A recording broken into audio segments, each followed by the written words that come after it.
Media మిత్రులారా, ఈనాడు కేంద్రంలో జరుగుతున్న రాజకీయ పరిణామాలు మనం చూస్తున్నాం.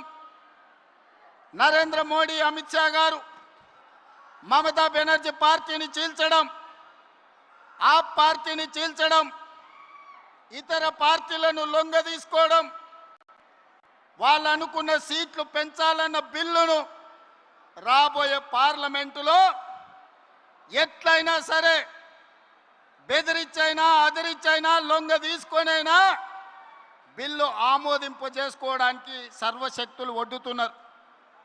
ఈ పాపంలో వాళ్ళు విజయం సాధించడానికి అవకాశం ఉంది. అందుకే ఈనాడు తెలంగాణలో ఉన్న 119 అసెంబ్లీ నియోజకవర్గాలు రాబోయే 2029లో జరగబోయే ఎన్నికలు, ఆనాటి జోస్యం ఎన్నికల 6 నెలల ముందు చెప్పిన, ఈనాడు నేను చెబుతున్న ఎన్నికల జోస్యం 36 నెలల ముందు ఖమ్మం గడ్డ మీద నుంచి నేను చెప్తున్నా. రాబోయే ఎన్నికలు 2029 డిసెంబర్లో జరగవు, 2028 డిసెంబర్లో జరగవు, 2029 మే జూన్ మాసంలో మన శాసనసభ ఎన్నికలు జరుగుతాయి. తెలంగాణ రాష్ట్రంలో ఉన్న 17 పార్లమెంటు సీట్లు 26 పార్లమెంట్లుగా మారుతాయి. 119 ఉన్న శాసనసభ నియోజకవర్గాలు 182కు పెరుగుతాయి. ఈరోజు చెప్తున్నా, 182 శాసనసభ నియోజకవర్గాలలో 117 సీట్ల పైన గెలిచి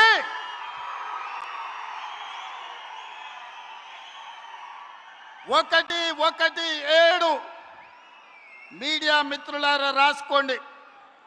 117 అంటే 117 శాసన సభ్యులను గెలిపించుకొని రెండవసారి తెలంగాణ రాష్ట్రంలో ప్రజాపాలనను, కాంగ్రెస్ ప్రభుత్వాన్ని గెలిపిస్తాం. రాముడు మీద, భద్రాచలం రాముడు మీద ఆనా. ఇది ఖమ్మం కాంగ్రెస్ కార్యకర్తల మాట. కాసుకో చంద్రశేఖర్ రావు, నువ్వు, నీ కొడుకు, నీ అల్లుడు, నీ బిడ్డ, నీ చుట్టాలు, నీ భజన పరులు, నీ ఒప్పందాలు, నీ దొంగ సర్వేలు చేసే దొంగ ఏజెన్సీలతో సహా గుర్తుపెట్టుకోండి. ఈ తారీఖు జూలై 10, 2026 నాడు మాట చెప్తున్నా. ఈ మాట కోసం రోజుకు 18 గంటలు పనిచేస్తాం మేమందరం, మా మిత్రులందరూ. ఒక్క క్షణం కూడా ఆలుపెరగము, ఆలస్యం చేయము. ఎవరిని కూడా అన్యాయం జరగనీయం. తెలంగాణ ప్రజలకు, దళితులు, గిరిజనులు, ఆదివాసీలు, బలైన వర్గాలు, మైనారిటీలు, మహిళలు, రైతులు, విద్యార్థులకు ఈ సంక్షేమ ప్రభుత్వం, ఈ ప్రజా పాలన ఒక సుభిక్షమైన పరిపాలన అందిస్తుంది.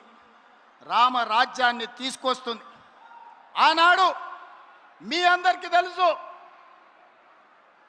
వరేసుకుంటే ఉరేసుకున్నట్టే అని చంద్రశేఖరరావు అన్నాడు. ఈనాడు ఉత్తమ్ కుమార్ రెడ్డి గారు, బట్టి విక్రమార్క గారు, తుమ్మల నాగేశ్వరరావు గారు వరేసుకుంటే 500 రూపాయల బోనస్ ఇచ్చి చివరి గింజ వరకు కొంటాం. దేశంలోనే తెలంగాణ రాష్ట్రాన్ని ఆదర్శంగా నిలబెడతామని చెప్పారు. ఇవాళ సన్న బియ్యమే కోట్లాది మంది ప్రజలకు బుక్కెడు బువ్వ పెట్టే కార్యక్రమం జరుగుతుంది.